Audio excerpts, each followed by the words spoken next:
Most every Sunday in our services at First Presbyterian Church in Tyler, Texas, we recite a summary of the law following the prayer of confession and assurance of pardon. We lead into it with the words, "For our Lord Jesus said."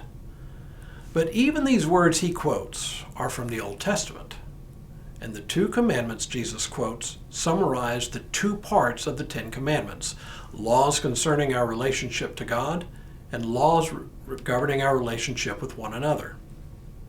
Today, we tackle the first of these summaries. Hello, I'm Stuart Baskin, pastor of First Presbyterian Church of Tyler, Texas, and this is your daily devotional for Friday, July 29th, 2022. The Gospels of Matthew, Mark, and Luke all record scenes where either Jesus or a lawyer quotes a summary of the law. In Matthew and Mark, Jesus is asked what the greatest commandment is, and he responds by quoting a passage from Deuteronomy and a passage from Leviticus.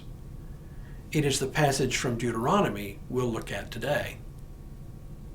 Deuteronomy is set as a series of speeches of Moses to the people immediately prior to their entry into the Promised Land.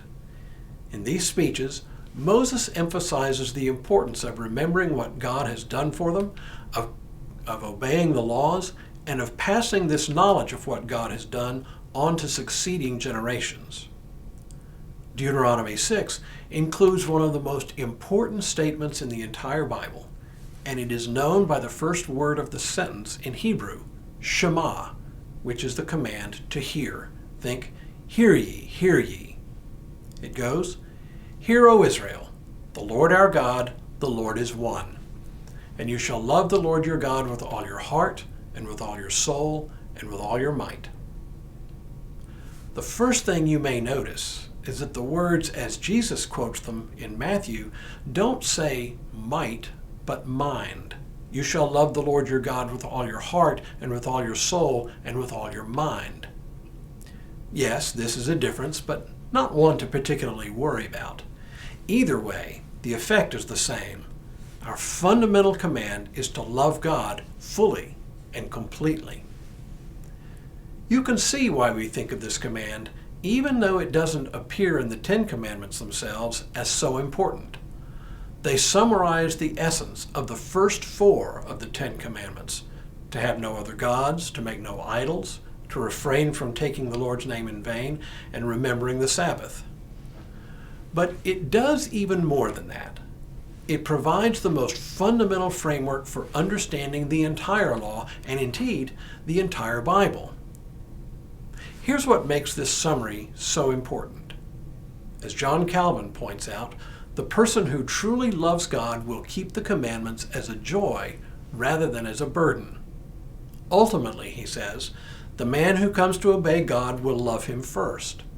Because wicked and sinful inclinations of the flesh turn us aside from the right way, Moses shows that our lives will only fall duly into place when the love of God controls all our emotions.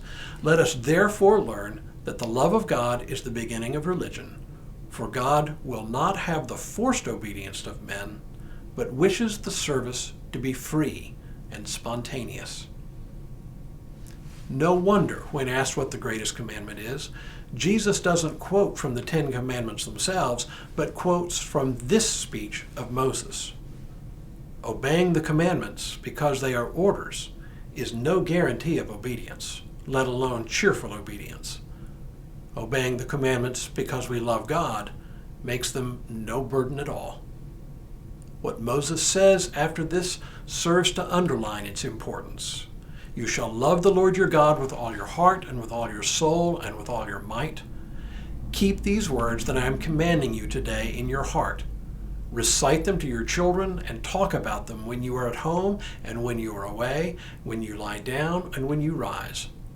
Bind them as a sign on your hand, fix them as an emblem on your forehead, and write them on the doorposts of your house and on your gates. To this day, most Jews literally keep these words in a little container called a mezuzah nailed to their door frames. And among some Orthodox sects, you'll see men walking around with little black leather boxes called tefillin or phylacteries strapped to their hands or to their foreheads with black leather straps, again, containing the law in order to fulfill this command of Moses.